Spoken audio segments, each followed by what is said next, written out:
जय Hind. Welcome to मैरिस्तान का खबरिस्तान। ये वो प्लेटफॉर्म है जहां हम करते हैं मुद्दों पर चर्चा। कुछ कड़े मुद्दे उठाते हैं और कुछ ताज़ा मुद्दों का करते हैं पंचनामा। अगर आज की हम बात करें तो सबसे खूबसूरत, सबसे हसीन, सबसे मुफीद जो मुद्दा है वो है ये कि हमारे भारत ने स्वतंत्रता के 73 साल आज पूरे कर लिए। और भारत की अगर बात की जाए तो ये सिर्फ एक देश का नाम नहीं है, ये सिर्फ एक नाम नहीं है, बल्कि एक जज्बा है, एक विश्वास है, एक आस्था है। और हर भारतीय, चाहे वो दुनिया के किसी भी कोने में रहता हो, वो आज के दिन को पूरे दिल से, पूरे जुनून से, पूरे जोश के साथ सेलिब्रेट करता है। अनेकता में एकता भारत की सबसे बड़ी शक्ति है और यही वो भावना है, वो जज्बा है जो हम भारतीयों को एक सूत्र में पिरोए रखती है। कश्मीर से कन्याकुमारी तक, गुजरात से बंगाल तक, विभिन्न जाति और धर्म के लोगों को एक दूसरे के साथ मिलजुल कर रहने का सबक सिखाती रहती है। तो हजार मुसीबतें हों, हजार परेशानियां हों, हजार दिक्कतें हों, हमारा देश और हमारे देशवासी सब चीज़ों का मुकाबला मिलकर करते हैं। और अगर कोई त्योहार हो, चाहे वो किसी भी धर्म और जाति का हो, हम सब उसको भी मिलजुल कर मनाने में सक्षम हैं। यही है हमारी आन बान और शान। और इसीलिए हम कहते हैं कि एक बार नहीं, हमारे भारत पर हजारों बार हमारी जान कुर्बान। हमारा भारत देश विश्व का सबसे बड़ा गणतंत्र है, the largest democracy of the world. और ऐसा नहीं कि हमारे देश में समस्याएं नहीं हैं। आप बेरोजगारी की बात करें, भ्रष्टाचार की बात करें, अशिक्षा की बात करें, भेदभाव की बात करें, ये सब कुछ यहाँ पर मौजूद है। लेकिन इसके बावजूद हम सब भारतीय मिलजुल कर इन समस्याओं का सामना करते हैं, आवाज उठाते हैं, नारे लगाते हैं। और ये अधिकार भी हमें हमारे कानून ने दिया है।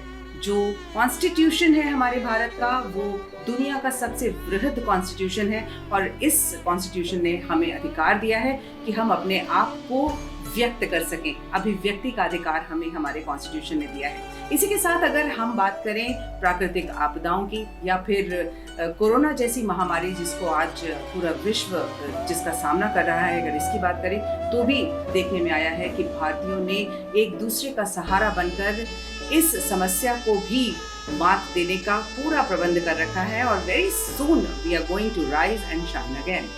आज से 1500 साल पहले की बात करें तो जब दुनिया में सभ्यता अंगड़ाई ले रही थी और लोग सिविलाइजेशन को समझ रहे थे, उस वक्त भी भारत में तक्षशिला, विक्रमशिला और नालंदा जैसी यूनिवर्सिटीज एस्टैब्लिश थी। जी हाँ, और इन विश्वविद्यालयों में दुनिया भर से लोग शिक्षा प्राप्त करने आते थे। तो सही मायनों में एजुकेशन का, शिक्षा का ब्रह्मास्त्र अगर दुनिया को किसी ने दिया है तो वो भारत ने दिया है। आज की अगर हम बात करें तो भारत से बहुत सारे शिक्षित और सक्षम लोग, टैलेंटेड लोग बाहर जाकर के सेटल होना पसंद करते हैं, विदेशों में जाकर के नौकरियां करना पसंद करते हैं, जिसे हम कहते हैं ब्रेन ड्रेन। लेकिन इस सब के बावजूद आज भी भारत में लाखों लोग शिक्षा प्राप्त करके भारत के डेवलपमेंट में संपूर्ण योगदान कर रहे हैं। और हर दिन, हर रोज हमारा देश तरक्की कर रहा है। इतिहास गवाह है कि हमारे हिंदुस्तान, हमारे भारत ने अपनी तरफ से कभी किसी भी देश पर पहले हमला नहीं किया। और सोने की चिड़िया कहे जाने वाले इस देश पर न जाने कितने हमले हुए और इसको बर्बाद करने के लिए न जाने कितने प्रयास किए गए। लेकिन हर बार भारत ने दुश्मन को धूल चटाई और नाखून चने चबाए, क्योंकि हमारा देश एकता में विश्वास रखता है। और आज की अगर हम बात करें तो डिफेंस सेक्टर में हमारा देश विश्व में चौथे नंबर पर है। डिफेंस एक्सपो जैसे कॉन्सेप्ट की शुरुआत भी भारत में हुई। और भारत ने जब इसकी शुरुआत करी तब बहुत से देशों ने भारत का साथ दिया। और आज की अगर हम बात करें तो 40 देशों के रक्षा मंत्रालय इस डिफेंस एक्सपो से जुड़े हुए हैं। मेरा भारत वाकई एक अद्भुत देश है। It is truly an incredible India.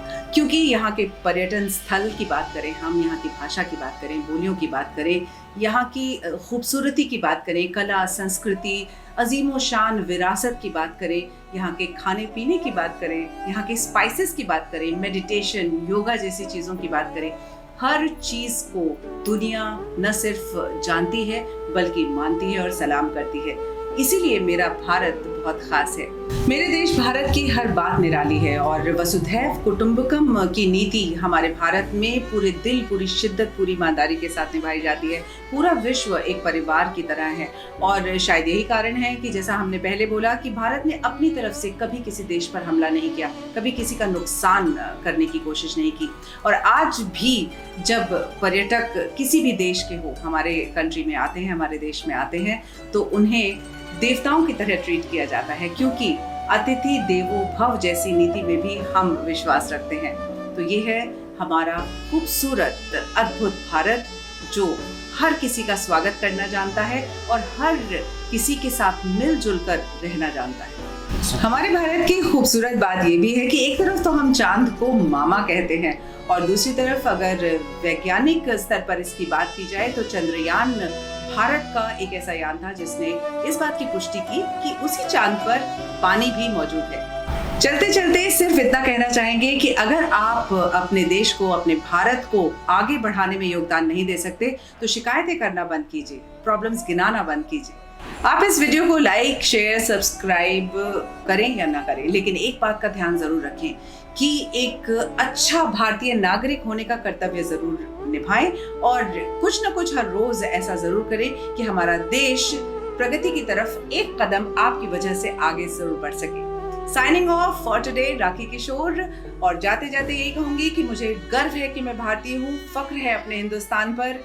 Vande Mataram, जय हिंद।